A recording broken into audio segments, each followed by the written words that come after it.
The program that I'm developing will be used in conjunction with other parenting programs. So it is for parents who might be referred to a parenting program by an outside agency. So maybe it is Child Protection Agency, or maybe it's health or something like that.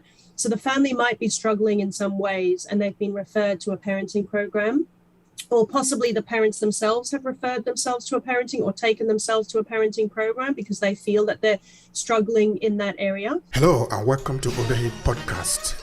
I'm your host, Obehi A14, and I strongly believe that everyone has a story to share. Now let's get started with this episode.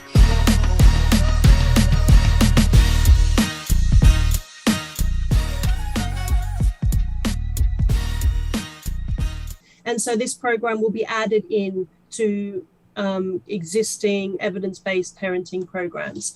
So although it's not specifically targeting a certain group, this program is designed to be added to parenting programs. So parenting programs you might find in the community.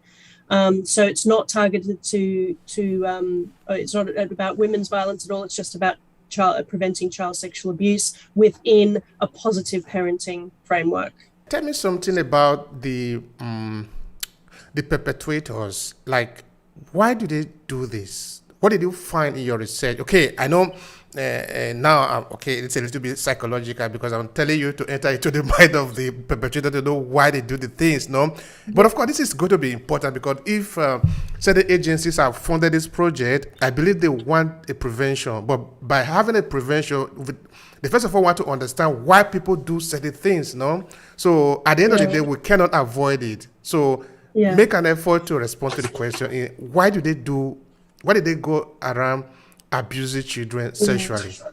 Yeah, I mean, that's an interesting question and a very important question, and a question that is addressed usually more from a criminology angle.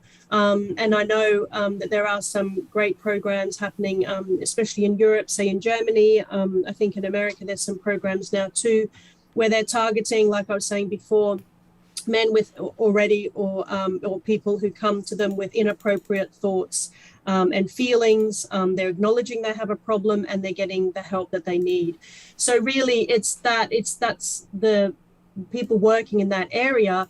They would have more information about that, kind of like I wouldn't like to enter into the area of saying that why someone might do that or in what circumstances they might do that. So that comes more from a kind of criminology or forensic psychology area. So I'm more focused on if we're going to avoid sexual abuse from before it happens, before the actual fact, we can't wait for children to have it done to them and then disclose, or have a sexual advance happen to them and then try to resist it. We have to take a step back and prevent it before it ever happens. And to do that, we really have to look at the adults rather than the children in the circumstances. And we have to look at the perpetrators and the protectors. So the perpetrators is not the area that I'm focused on, but like I said, there is some great work happening in that space. So I'm looking at just the protectors. So I'm looking at the people who can actually create an environment where it's less likely to happen. Because even if we do understand how it happens, or it's still, one never can really make a totally safe person. So I'm using a theory called situational crime prevention for my program, which basically entails creating a safe situation, a safe environment, rather than a safe person, because it's quite impossible to know that you have a safe person. So a person might have any kind of security checks or references, or be a great person in the society. However, we can't be sure that that person is ever 100% safe. And we can give our children all the information that we think they need. And we can be quite certain that our child might say no in the situation, but you can never be sure. So we can never create a totally safe child, and we can never create a totally safe adult or know that an adult is safe. And so if we can't create safe people, then the best thing to do is create a safe situation, a safe environment where you could theoretically have an unsafe adult and a child who might not be able to resist or avoid the abuse from happening. However, because we've created a safe situation, a safe environment, then the abuse is unable or less likely to occur. I find that very important. Anyway, I'm going to come to that safe environment shortly. You concentrate mainly on the children, am I right? Or do you also look at the family in totality? Because, okay, if we need to get to the environment that is beyond just the children, you look at the society itself, look at the institution, look at the family, because those are the ones that are responsible for creating the environment. The children have very little to do there, even though they are participants. So help me understand that. You concentrate only on the children, or how much influence does the family background have in what happened at the end of the day? Yes, no, I think it does have a big influence, and obviously just the family circumstances, the family situation, the family history, it all has a big influence on what's happening in the family. But in terms of my work, I'm just working with parents or caregivers. It doesn't necessarily have to be the natural parents. We're calling them parents, but it's all caregivers of kids in the family. So we're working specifically with caregivers of children to help them recognize when a situation might need more monitoring, or a situation might need a few more questions asked, or a situation might need to be avoided. Helping parents make decisions about their child's environment and about their child's situation that would make the child safer. So it's true that in some situations it's much more difficult. If you do have a family situation maybe where there is a lot of comings and goings and a lot of adults that have contact with the child, or there's certainly, or a single parent who does have to work a lot and spends a lot of time outside the house, outside the family home. Those are all situations that make this more difficult. So it is true that these all affect a parent's ability to create the safe environments that we're talking about. So that's why I think it's important to work with parents too and help them see what's something they can do. They might not be able to do the best thing in this situation, which might be, stay home with the child, or don't let the child look after by this person or this person.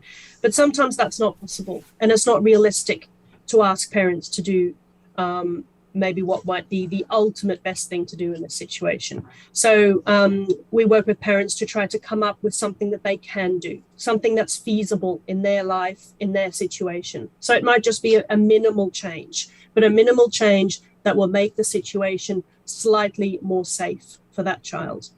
So it's about working with the parents where they're at and trying to help them come up with their own strategies of what would work in their life and in their situation and in their family environment. Now, for the children, I don't know what is the age range that we are referring to now, because children, of course, okay, it depends. Maybe we are referring, I don't know what is the age. Of course, you are going to clarify that for me. I remember, for example, that was like 2 years ago. There was a conference that I participated here in Verona to sensitize people about sexual violence and trafficking, because it was in relation to the office of UN in Sweden. So we did it here to sensitize the community here. So then, looking at the adult, we try to see also what can be the responsibility even on the part of the victim, no?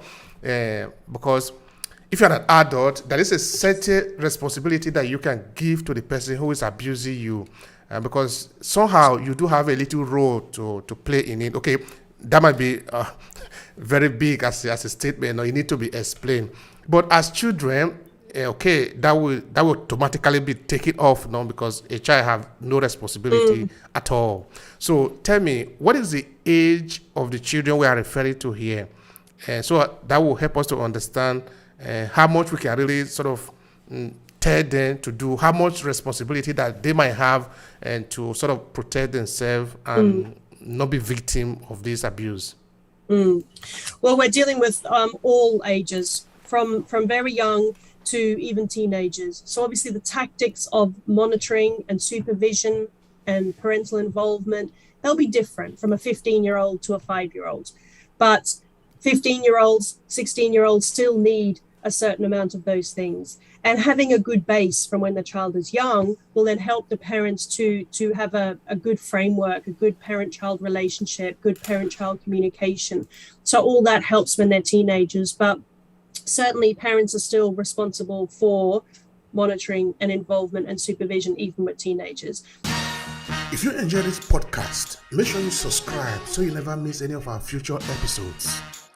Rate and review Obehi Podcast and share with your friends who might need it. I remain Obehi Ewafo. Thank you so much for listening and talk to you in the next episode.